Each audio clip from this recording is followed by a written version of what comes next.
네, 오늘도 주님의 은혜가 충만하시기 바라겠습니다. 오늘 말씀은 고린도후서 10장 1절에서 11절까지 말씀인데 2절에서 4절까지만 읽고 말씀의 은혜를 나누도록 하겠습니다.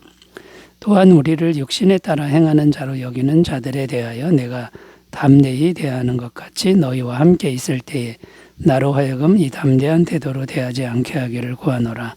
우리가 육신으로 행하나 육신에 따라 싸우지 아니하노니 우리의 싸우는 무기는 육신에 속한 것이 아니요 오직 어떤 견고한 진도 무너뜨리는 하나님의 능력이라. 모든 이론을 무너뜨리며. 아멘. 오늘 2절에서 4절 읽었는데 2절 말씀에 보면 또한 우리를 육신에 따라 행하는 자로 여기는 자들에 대하여 이렇게 말씀하는데 누구를 육신에 따라 행하는 자로 여긴다는 겁니까? 바울을 육신을 따라 행하는 자로 여긴다는 말인데 누가 그렇게 여기는 겁니까? 고린도 교회 내에 거짓 교사들이라는 겁니다. 이 거짓 교사들은 바울의 외모와 외적인 특성들을 보며 모함하는 무리들이었다는 겁니다.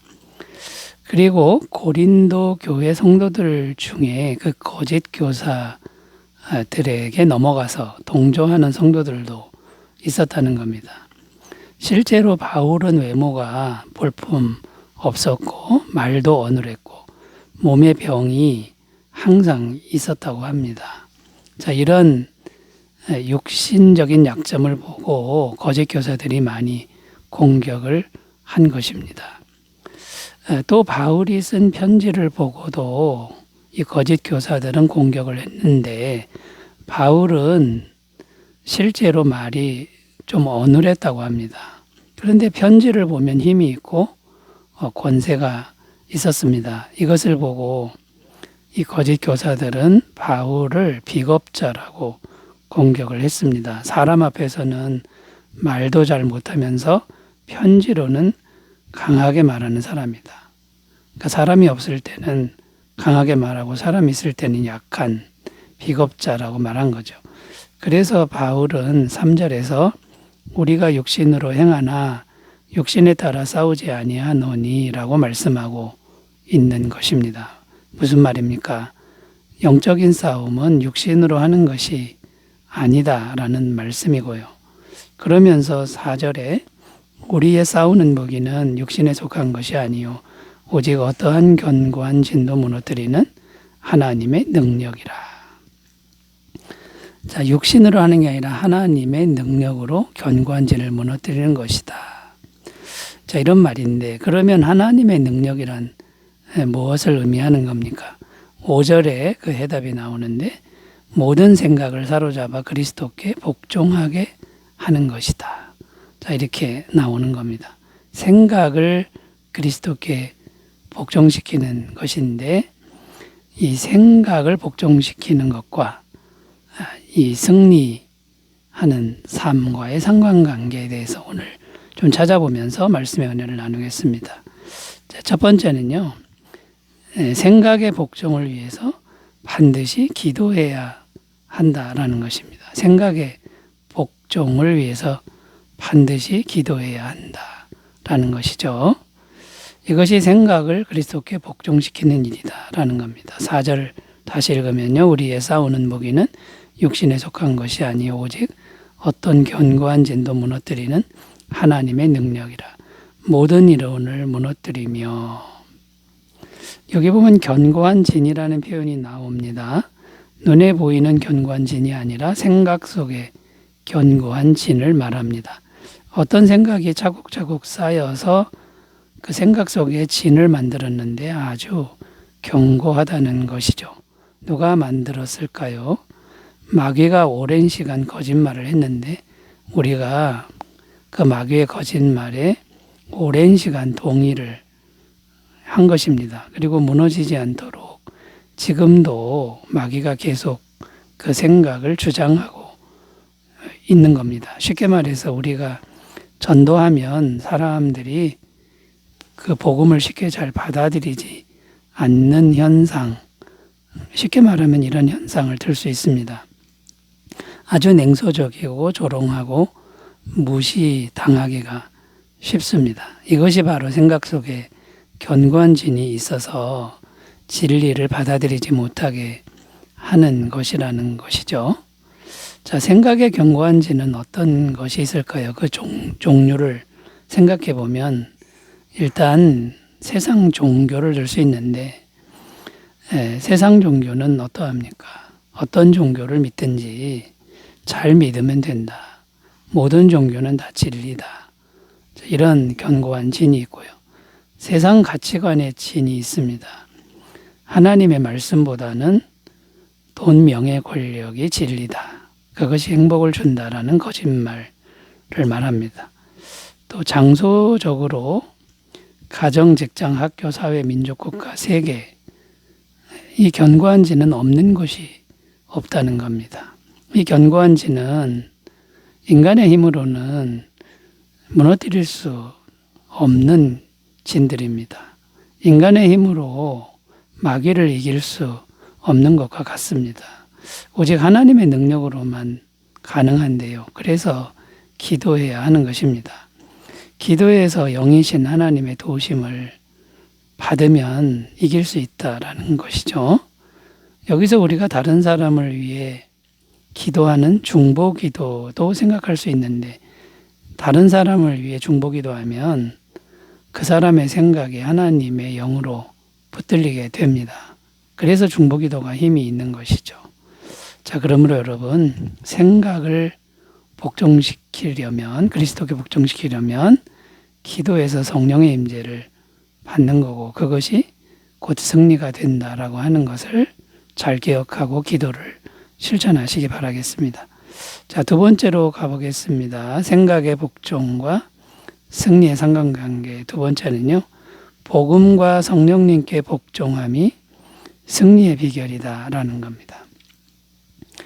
5절입니다. 5절 말씀 읽으면요. 하나님 아는 것을 대적하여 높아진 것을 다 무너뜨리고 모든 생각을 사로잡아 그리스도에게 복종하게 하니. 자, 이 말씀에 보면 생각이 그리스도에게 복종하게 한다 이렇게 표현하는데 이제 구체적으로 어떻게 복종하는 겁니까? 복음의 말씀을 잘 듣고 잘 받아들이는 것이 생각의 복종이라는 겁니다. 복음의 말씀은 무엇입니까? 인간의 의를 버리고 예수님의 의를 받아들이는 것이고요. 또 인간의 사랑보다는 예수님의 영원한 아가페 사랑을 받아들이는 것이고 인간의 능력을 내려놓고 예수님의 능력을 받아들이는 것이라는 거죠. 또 인간의 생명을 내려놓고 예수님의 생명을 받아들이는 것이고 인간의 힘으로 공급하는 걸 내려놓고 예수님의 공급을 받아들이는 것. 이게 복음의 본질입니다. 자, 이것이 복음인데 이 복음의 말씀에 복종하게 되면 어떻게 됩니까? 예수님의 의와 사랑과 능력과 생명과 공급을 계속 받아들이면 마귀의 어떠한 공격에도 항상 승리하게 될 것이라는 겁니다. 왜냐하면 모든 순간에 예수님을 받아들이니 예수님의 것으로 예수님이 대신 싸워주기 때문에 승리한다라는 겁니다. 우리가 패배하는 이유는 예수님보다 내가 앞서서 싸우기 때문이라는 겁니다. 그러므로 우리의 할 일은 무엇일까요? 첫째는 항상 예수님의 복음을 묵상하는 일입니다. 묵상하면 마음에 계속 간직이 되는 것이죠. 둘째는 기도에서 성령님의 도우심을 항상 받아야 한다는 것인데요. 성령님이 도와주시면 언제든지 이 복음의 능력을 우리가 덧입을 수 있다라는 겁니다. 자, 그러므로 여러분 늘 복음의 말씀과 기도를 통해 성령님의 임재를 구하시고 잘 복종하는 복음과 성령님께 잘 복종하는 귀한 삶이 되시기 바라겠습니다. 자, 세 번째로 가겠습니다. 생각의 복종과 승리의 상관관계. 세 번째는요. 겸손과 사랑의 복종함이 승리의 비결이다라는 겁니다. 자, 5절에 나오는 말씀 중에 모든 생각을 사로잡아 그리스도에게 복종하게 하니라는 말씀을 좀 더 생각해 보면요. 이 말씀은 곧 겸손과 사랑에 복종하는 것과도 같다는 것입니다. 앞에서 생각의 복종을 복음에 복종하는 것으로 말씀드렸는데, 복음에 복종하는 것은 지식적인 측면에서의 복종이라고 할 수 있습니다. 그런데 지금 말씀드리는 겸손과 사랑의 복종은 어떤 측면이냐면 마음의 측면과 태도적 측면에서의 복종이라고 할 수 있습니다. 앞에서 말씀드린 바와 같이 겸손은 예수님의 겸손을 알고 받아들이는 것이고, 사랑도 예수님의 사랑을 알고 받아들이는 것을 의미합니다. 그러면 어떻게 되는 걸까요? 지식적인 측면도 복종이 되고, 복음의 지식을 받아들이는 거죠. 또 마음과 태도의 측면에서도 복종이 완성된다는 겁니다. 즉 전인격적인 측면에서의 온전한 복종이 완성된다라는 것입니다. 예수님의 겸손과 사랑에 대해서 좀 더 생각해 보면요. 예수님의 겸손과 사랑은 성육신과 십자가에 집중되어 있습니다. 어떻게 전능하신 하나님이 죄인인 인간이 되신 겁니까? 또 어떻게 죽으실 수 있냐라는 겁니다. 그것도 십자가에서 처참하게 죽으셨다라는 건 예수님의 겸손과 사랑의 극치라고 할 수 있다라는 것이죠. 바로 예수님의 이런 모습이 겸손이고 사랑이라는 것인데요. 나와 같은 죄인의 자리로 내려오셨다는 것이고, 나 같은 죄인을 살리려고 자신의 전부를 주셨다는 겁니다. 자, 이것을 제대로 받아들인다면, 우리 마음에 받아들인다면 어떻게 될까요? 우리 마음은 날마다 겸손과 사랑으로 채워질 것입니다. 또 날마다 감사와 기쁨과 평강이 충만할 것입니다. 누군가를 정죄하거나 비판하는 일은 점점 안 하게 될 것이고요. 마음의 태도가 교만해질 수가 없고 온유하고 친절해질 것이라는 겁니다.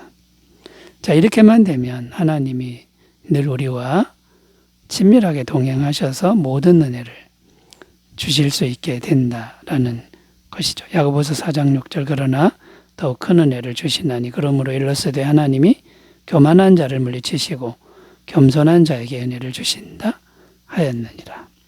항상 예수님의 겸손과 사랑을 잘 받아들여서 승리하는 삶을 사시기를 바라겠습니다. 기도하겠습니다. 하나님 아버지, 우리의 생각을 그리스도께 잘 복종하도록 도와주시옵소서. 예수님의 이름으로 기도드립니다. 아멘. 평안하시기를 바라겠습니다.